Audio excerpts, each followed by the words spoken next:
सीमावर्ती क्षेत्र में टेंशन नहीं बढ़ी, टेंशन तो पाकिस्तान में बढ़ी है। और जिस तरीके से ड्रोन्स को नस्ते-नाबूद किया गया, मुझे पूरा भरोसा है कि इंडियन आर्मी आने वाले दिनों के अंदर पाकिस्तान नाम की जो चिड़िया है उसको पूरे तरीके से खत्म कर दिया जाएगा। हमारी सबकी नैतिक जिम्मेदारी भी है कि किसी भी तरीके की अफवाह पे ध्यान न दें और जो निर्देश हमें मिल रहे हैं उन निर्देशों की पूरे तरीके से पालना तमाम लोग करें। निश्चित रूप से क्षेत्रवासियों के लगातार संपर्क में है और सब चीजें नॉर्मल है।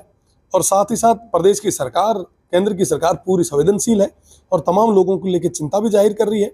उन्हें उनका विशेष रूप से कहना है कि अगर कोई भी स्थिति के बारे में, कोई भी समस्या अगर कुछ लगे तो आप हमें बताएं।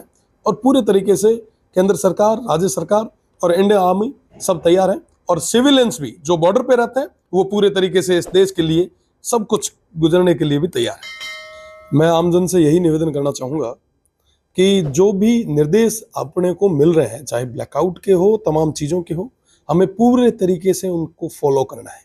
कहीं ऐसा नहीं हो कि अपनी लापरवाही के कारण इस क्षेत्र को, इस देश को बहुत बड़ी कीमत चुकानी पड़ जाए। मेरा विशेषकर आपके चैनल के माध्यम से तमाम सिविलियन से निवेदन है। मुझे पता है कि हमारे लोग बहुत मजबूत लोग हैं और निर्देशों की पूरी पालना कर रहे हैं, पर अगर कोई आपके पास में, पड़ोस में बैठा हुआ व्यक्ति अगर लापरवाही कर रहा है तो उसे खबरदार करना और उसको सावचेत करने की जिम्मेदारी भी, सावधान करने की जिम्मेदारी भी हम सभी की है। जी सर, इस जनरेशन के लिए जो है एकदम नई बात है ब्लैकआउट और इस तरह की टेंशन। निश्चित रूप से मैं ये कह सकता हूँ कि हमारे उम्र के जो युवा हैं उनके लिए पहली दफ़ा ऐसा कोई एक दौर आया है, पर निश्चित रूप से ये बहुत ज़्यादा ज़रूरी भी था।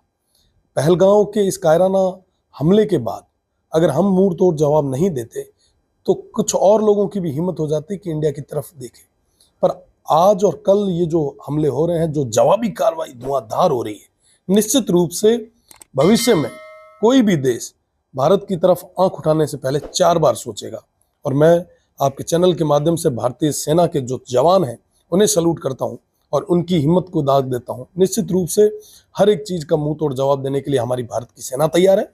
और विशेषकर हम लोग जो पश्चिमी राजस्थान के उस कोने में बैठे हैं, हमारे तमाम लोग जो सिविलियंस हैं वो 1965 और 71 के इतिहास को दोहराने के लिए तैयार बैठे हैं। जहां कहीं पे भी भारतीय सेना को जरूरत रही, हमारे लोग सैनिकों की तरह उनके साथ मजबूती से रहेंगे और देश की सीमा को मजबूत करने के लिए हमें जो भी कीमत चुकानी पड़ी हम चुकाएंगे। मजबूती के साथ में इस देश को सुरक्षित रखेंगे। आपके क्षेत्र से काफी सूचनाएं कल आ रही थी, क्या आपने कोई क्षेत्रवासियों से बात की? लगातार क्षेत्रवासियों के संपर्क में है, अलग अलग जगह जा रहे हैं। और सबसे बड़ी चीज कि तमाम चीजें होने के बाद में भी किसी तरीके का पैनिक क्रिएट नहीं हुआ है। लोग पूरे तरीके के साथ उत्साह के साथ सेना के लिए और सेना के उत्साह को वर्धन करने के लिए मजबूती के साथ उनके साथ खड़े हैं। और मुझे पूरा भरोसा है कि आने वाले समय में भी जो कार्रवाई होगी और उस दौरान जो निर्देश दिए जाएंगे, हमारे लोग पूरे तरीके से उन निर्देशों की पालना करेंगे। सरकार, मुख्यमंत्री जी से कोई वार्ता की हुई है? बिल्कुल, माननीय मुख्यमंत्री जी बहुत संवेदनशील है और वो तमाम लोगों से लगातार संपर्क में है। कल रात मेरी भी बात हुई थी, उन्होंने कहा कि सीमांत के लोगों को मजबूत रहने की जरूरत है, आप सब ग्राउंड पे रहें, तमाम लोगों के बीच में रहें। अगर कोई भी समस्या होती है तो आप डायरेक्टली हमें इन्फॉर्म करें। तो निश्चित रूप से ये कहीं ना कहीं एक संवेदनशीलता दिखाती है और मुझे पूरा भरोसा है हम सब मिलके एक साथ होके, चाहे कोई किसी भी दल का हो, किसी भी जाति धर्म का हो, हम सब भारतीय पहले हैं, वी आर इंडियंस। और जहां कहीं पे भी जरूरत रही इस देश के लिए सब कुछ न्यौछावर करने के लिए हम तैयार हैं। और मैं पुनः तमाम लोगों से अपील करता हूं कि आप शांति व्यवस्था को बनाए रखें।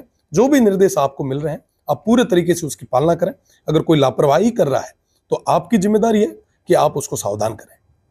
युवा जो है आपसे काफी प्रभावित है, सोशल मीडिया का जमाना है, लोग वीडियो शेयर कर रहे हैं, क्या अपील करेंगे उनसे? मेरा निवेदन आप सभी से कि आप इस अफवाहों के दौर में जो तमाम तरीके की जो अफवाहें चल रही है आप उस पर ध्यान न दें।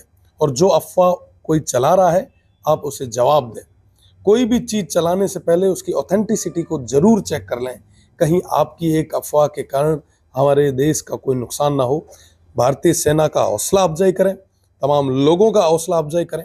और विशेषकर मेरा युवाओं से निवेदन कि जहां कहीं पे भी मोर्चे को संभालने की जरूरत हो तो तमाम चीज़ों को छोड़ के आगे आएं, मोर्चे को संभालें। अगर ये देश रहा तो हम सब रहेंगे। नेशन फर्स्ट है, राष्ट्र प्रथम है। और निश्चित रूप से हमारे युवा जो सीमांत के क्षेत्र के युवा हैं, पूरे देश के युवा हैं, मजबूती के साथ माननीय प्रधानमंत्री जी के साथ हैं। जहां कहीं पे भी जरूरत रही मजबूती के साथ हम धरातल पे और आर्मी के साथ में खड़े रहने की जरूरत रही, पूरे तरीके से खड़े रहे। आखिरी सवाल सर, क्षेत्र में जा रहे हैं, लोगों से मिलेंगे? निश्चित रूप से लोगों से मिलेंगे, लोगों का हौसला अफजाई करेंगे। हमारे लोग बहुत मजबूत लोग हैं साहब, वो पहले से कई युद्ध देखते आए हैं और आगे भी अगर जहां कहीं पे भी इस देश को जरूरत रही, हमारे लोग मजबूती के साथ इंडिया आर्मी के साथ इस देश के लिए खड़े मिलेंगे।